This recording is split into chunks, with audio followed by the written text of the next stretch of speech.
it's great career. Um, but if you just listen to people, they're going to tell you what to. I don't do sales. I'm a better salesman now than I used to be.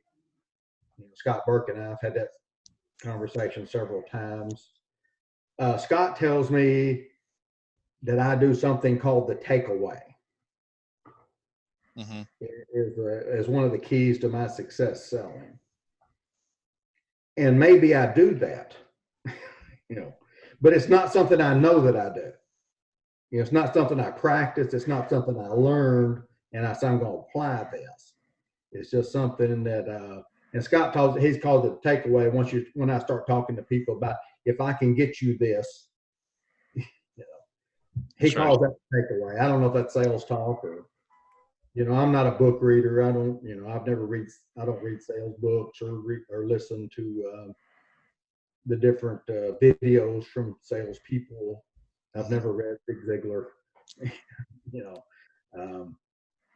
but Scott tells me I do some of those things, but it's not something I plan to do. Soon, JD, or before you, just so you know, probably, I don't know, 30, 40, 50, 100 years from now, there's going to be a book written on you. And it's going to be the JD way. Well, you're going to go down as actually, you've already gone down as one of the greats, but you're going to go down as one of those people that no matter what, there's going to be books written. It's going to be based on JD's way. There's a lot of books written that's like based on Zig Ziglar's this, but it's going to be based on JD's way. Just so you know, you may not know it yet, but it's going to come. So I was texting these guys in the middle of you talking. I said I could just listen to this guy talk all day long. So we just shut up and let you listen. It happened last time you're here. You're an absolute machine when it comes to this business. There's not many people that can do what you do. Basically, what we're trying to get across to people is over your 16 years, you've just developed your skill set and your schedule so you know exactly where you're going to be at all times in this business. Correct? Yeah, but I'm very organized too. Correct. My wife has a different word for it. It's been organized, but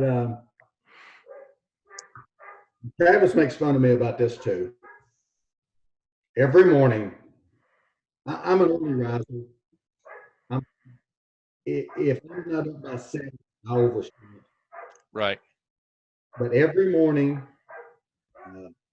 just at 6 a.m., I get on every company website. I check my pending with every single company, even companies I don't write anymore. I will check the commission report because it might show me that there was a lapse, an NSF or something. That's right. So I'm going to call that person. Many times I'll call people, they don't even know that they didn't go through the plant. I'll call them one time. But I check every first thing I do every morning, of course, is I check my bank to see that the commission report I saw yesterday is actually in my bank. Because first thing I'm going to do is look at the bank. And then I'm checking every pending with every company. This is 7 days a week. I did that this morning. That's why Travis made fun of me. We were in Hawaii with a company trip one time. And, we were talking about it at the pool, and I said something to one of the marketers at the IMO. How did you know that? So I looked on the website this morning. He said, "You're in Hawaii and you're looking." And which I do every morning. So that's what I do every day. And if there's anything I need to take care of, I will take care of it immediately. And I call. I do answer my calls when anybody calls. I do tell people when I'm in their home, when I'm leaving there. When I give them my card has my email, my office number, my cell number, my fax number. I tell you, if you can't reach me at one of those numbers, call the police. I'm missing. But I do tell them I do not answer my phone when I'm with people. Mm-hmm. Most time they've heard it vibrate a couple of times while I'm there. Right. I do not answer my phone when I'm with a client. I say if I don't answer my phone, leave a message, and I will call you as soon as I leave that house. And I do. And there's a different thing, and I've had this conversation with Travis about. I almost wish I had a different business model sometimes, that I didn't do all this follow up, and I didn't spend as much time on referrals, and I just had policies delivered to homes and got more leads, and just wrote business and moved on. And of course, Travis says that you wouldn't do that anyway, and he's probably right. Right. My personality probably wouldn't allow me to do that. So I'm kind of trapped in my own system, but I'm okay with it. And it's like the door knocking. Door knocking is inefficient. I will tell anybody that if you need to learn to set your appointments, and I'm talking about setting your own appointments, not having an appointment setter. Now hang on, JD. Vince Connell just said he likes to door knock. Now he knows how to set his appointments. And I do very well and I'm not going to say, I know some agents who kill it door knocking. I mean, absolutely kill it, but they're inefficient. They would do better if they set appointments. I know when I'm out there in the field, when I'm door knocking, and I do very well door knocking, and I'm not knocking the fact of door knocking, but I know when I'm doing it, I could do better if I were setting appointments here. Mm-hmm. But I can live with that. When I make my choices, I can live with what I chose to do. But that's right. The top agents, across the board, and I've been doing this a long time, and I've seen them come and go. Plus setting appointments, and like I said, setting your own appointment, it's the first step in the sales process. Mm-hmm. I know what I'm walking into when I talk to that person too. Most times, and everybody gets fooled, and I get fooled less than I did 10 years ago. But there are people, and Scott Burke is one who loves to door knock. He doesn't get in the field at all now, being IMO, but Scott says when he's going to retire, what he's going to do for fun is get leads and go around door knocking. If you enjoy door knocking, do it. Right. I had an agent talking to me recently about who's with another IMO, and was saying, should I come? Because should I move over to your IMO? Are you recommending that? And I said, well, are you happy where you're at? He said, yeah. Then no, don't mess with that. Yeah. That's a huge mistake. If you're happy, leave it alone. And most people can't get that.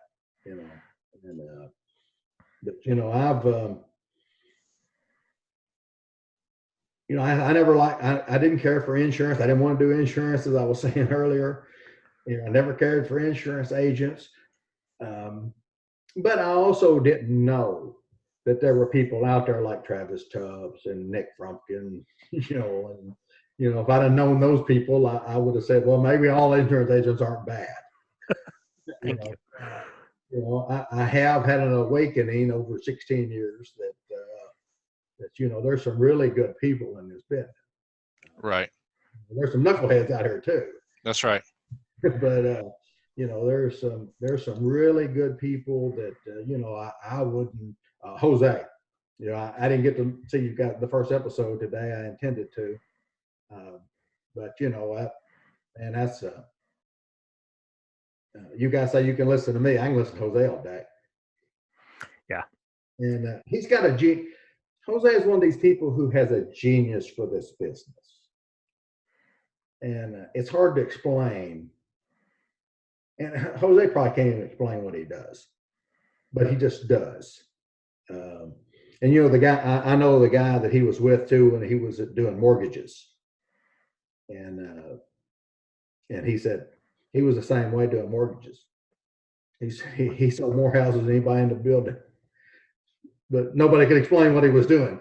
Yeah. But everybody bought from him, and you know, they're just good people in this business. You know, Travis Tubbs is probably, I used to tell people Travis Tubbs was my best friend in this business. Travis Tubbs is probably the best friend I have in life, you know. And of course, I met him through this business stuff. And, you know, you know, Travis Tubbs is as close to family as you're going to get and not be blood kin. And we might be blood kin. We're so much alike. But Matt Mungia, you know, we've become good friends over the years. And, you know, Tim Winders, you know, people talk about being with IMOs and different things, you know. If I had a problem that I needed something, I'd call Tim Winders up tomorrow. He's not with my IMO. And Tim said something years ago, I'm going to say 10 years ago, when he was with an IMO, we were with together, about paying it forward. And, you know, it's, and, you know, people don't get that. You know, I get that a lot. You know, people talk about, well, how come you'll help people that aren't with your IMO? You know, what are you getting out of it? I ain't getting nothing out of it. But the people who don't understand that are probably people you don't want to deal with. Yeah. You know, if they don't understand why you would help somebody that you don't get any benefit from, that's probably not a person you want to do. Yeah. You know? I mean, we occasionally get that kind of pushback about this channel, you know, where, you know, I remember I posted up on one of the various Facebook forums about the interview that we did with Matt and talking about and just saying, hey, you know, we did an interview with Matt Mungia and it was really awesome if you guys want to come check it out. And the response we got was from people who hadn't even watched the video. They just immediately responded, well, why should we care about you and the platform that you're trying to sell us? Right. You know, and it's like, well, because we're not trying to sell you a platform. And then we got an immediate follow-up email being like, okay, if you're actually from different IMOs and you're not all from the same organization, why don't you ever talk about what organizations you're from on the channel? And it's like, because that's not what this is about. That's not what we're doing here. It's not why the whole thing was created. But some people are just going to hate it. They always call me, when I was at Aqueduct at the forums, they said I was a silent recruiter. Right. Well, now I'm a silent recruiter for FEX. But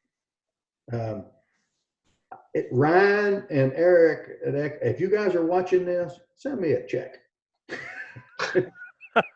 I got accused of being a silent recruiter for you guys for 5 years. Send me a check.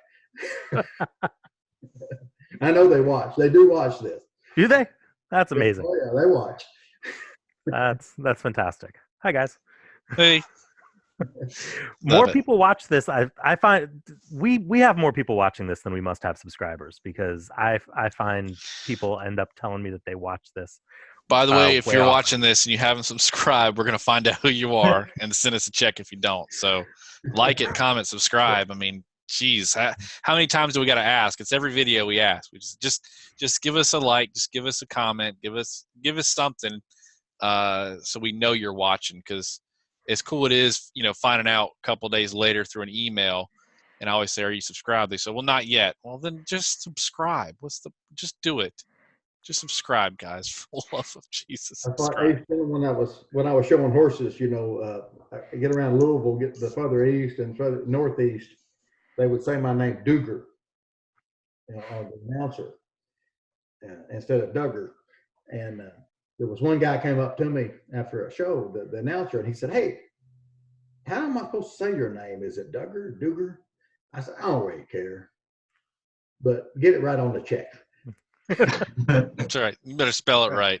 I don't care what you say. You just spell it right on the check. That's right.